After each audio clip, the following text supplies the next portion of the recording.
আসসালামু আলাইকুম, কেমন আছেন সবাই? আশা করি সবাই ভালো আছেন। আলহামদুলিল্লাহ, আমরা সবাই ভালো আছি।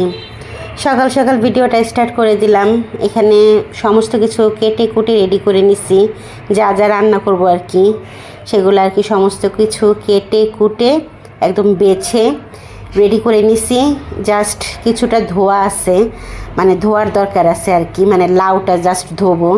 আর এদিকে হলো লাউয়ের খোসাগুলো বেঁচে গেছে, লাউয়ের খোসাগুলো একদম কচি, এই খোসাগুলো আমি রেখে দিচ্ছি, এগুলো পরবর্তীতে ভাজি করব, পরে একদিন ভাজি করব আর কি। আচ্ছা, এখন আমি যে ভাজিটা কাটছি, এখানে আলু, গাজর আর ফুলকপি কেটে নিছি, ভাজি করব। জাস্ট একটু হালকা ভাপ দিয়ে নিব, তাছাড়া ফুলকপি থেকে একটা উগ্র গন্ধ আসে, তাই জন্য আর কি একটু হালকা ভাপ দিয়ে পানিটা ফেলে দিয়ে তারপরে ভাজিটা করব। মানে একটা সবজি ভাজি হয়ে যাবে আর কি, যা ঘরে ছিল তাই আর কি রান্না করার চেষ্টা করতেছি। আচ্ছা, এখানে হলো অলরেডি ভাপ দিয়ে নিছি আমি, কিন্তু পানিতে বলকানি নাই, জাস্ট হলো পানিটা গরম আসার পরে মানে ভাজিটা দিয়ে জাস্ট হলো মানে আগুনের আঁচটা কমায়ে 2 মিনিট একটু নাড়াচাড়া করে তারপর নামাই নিছিলাম আর কি ভাজিটা। আচ্ছা, এখন হলো ভাজিটা আমি করব একদম নর্মাল সিম্পল ভাজি, যেভাবে আর কি সবাই করে, পেঁয়াজ কাঁচামরিচ দিয়ে লবণ হলুদ দিয়ে সুন্দর করে আর কি, যেভাবে আর কি ভাজি করে সেইভাবে ভাজি করব।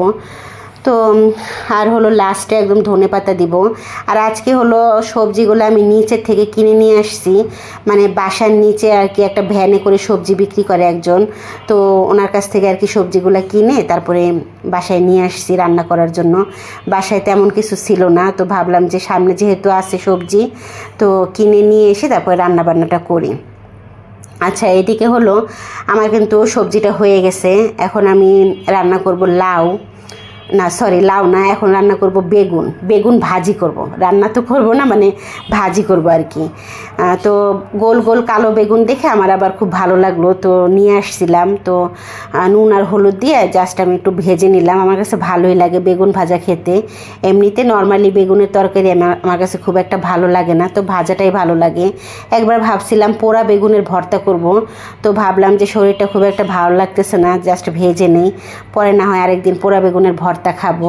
তো অফ ক্যামেরায় আমি বেগুনটা ভাজি করে নিচ্ছি। আর এখানে হলো লাউটা রান্না করব, তো একদম সাদামাটা করে লাউ রান্না করব, মানে পেঁয়াজ কাঁচামরিচ দিয়ে রান্না করব, আর হলো নুন হলুদ ধনিয়ার গুঁড়া দিয়ে রান্না করব, আর অবভিয়াসলি চিংড়ি মাছ দিয়ে রান্না করব। তো অল্প কয়েকটা চিংড়ি মাছ ছিল, তো সেই চিংড়ি মাছ দিয়ে আমি হলো লাউটা রান্না করে নিতেছি। তো দেখতেই পাচ্ছেন একদম কিন্তু কালারটা সাদা সাদা আসছে, দেখতে কিন্তু খুব একটা ভালো লাগতেছে না, কিন্তু খেতে কিন্তু অসাধারণ টেস্টি হয়েছিল মাশাল্লাহ। তো এইভাবেই হলো লাউ সাদা সাদা করে রান্না করে খেতে খুব ভালো লাগে আমার কাছে পার্সোনালি। তো লাস্টে একদম নামাবার আগে আমি হলো ধনেপাতা দিয়ে দিছি, একদম ফ্রেশ ধনেপাতা দিয়ে তারপর নামাই নিছি। তো অলরেডি আমার রান্নাবান্না কমপ্লিট হয়ে গেছে। তো এদিকে হলো সবজিটা তো দেখলেনি, তারপরে বেগুন ভাজি আর লাউ হলো 2টা বাটিতে আমি ঢেলে রেখে দিছি। আর এই তো দেখতেই পাচ্ছেন স্টিলের যে বাটিটা, সেটার মধ্যে একটু লাউ উঠায় রাখছে, আর এই যে সবুজ যে বাটিটা, এই বাটির মধ্যে যে লাউটা আমি উঠায় রাখছি এটা আমি খাবো। আমি মানে পুরাটা লাউই খেয়ে ফেলবো। আমার কাছে এইভাবে সাদা সাদা করে লাউ রান্না করলে, একদম সিম্পলভাবে লাউ রান্না করলে আমার কাছে খেতে অসাধারণ লাগে। তো যাই হোক, এখন মেয়ে হলো দুপুরবেলা বসে পড়তেছিল, এখন দুপুর টাইম, দুপুর বলতে এখন মোটামুটি 3টা সাড়ে 3টা বাজে এরকম হবে। তো তখন আর কি পড়তে বসছে বলতে ওর বই দিছে, এই বছরের নতুন বইগুলা অনেক দেরি করে পাইছে। এই ভিডিওটা হচ্ছে 23 তারিখের ভিডিও, তো 23 তারিখে হলো সম্পূর্ণ বইগুলাই পাইছে।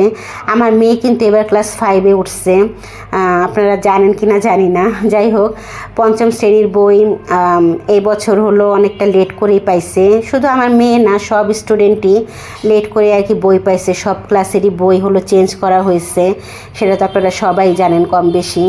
তো বইগুলা পাওয়ার পরে আমার মেয়ে হলো আমাকে দেখাইতেছিল, তো যখন দেখাইতেছিল তখন আমার মেয়েকে বলতেছিলাম যে এই বছর কিন্তু অনেক পড়া, যেহেতু পিএসসি পরীক্ষা সামনে দিতে হবে, তো এই বছর কিন্তু শুধু পড়ার উপরেই থাকতে হবে। তো এই কথা শুনে আমার মেয়ের মুখটা ভার হয়ে গেছে, মানে মন খারাপ হয়ে গেছে, পড়ার কথা শুনলেই মন খারাপ হয়ে যায় এরকম একটা অবস্থা। তো যাই হোক, সবাই আমার মেয়ের জন্য দোয়া করবেন, আমার মেয়ে যেন খুব ভালোভাবে পড়াশোনা করতে পারে এবং একজন সৎ মানুষ হতে পারে। এটাই আল্লাহর কাছে আমার দোয়া। আর আপনারাও অবশ্যই আমার মেয়ের জন্য দোয়া করবেন। যাই হোক, আজকের ভিডিওটা আমি এখানে শেষ করে দেব। আমার ভিডিওটা ভালো লাগলে অবশ্যই আমার ভিডিওতে একটা লাইক দিয়ে দেবেন, আর আমার চ্যানেলটাকে কিন্তু অবশ্যই সাবস্ক্রাইব করে দেবেন। আর যারা ফেসবুক পেজ থেকে দেখতেছেন তারা কিন্তু অবশ্যই পেজটাকে ফলো করে দেবেন। আল্লাহ হাফিজ।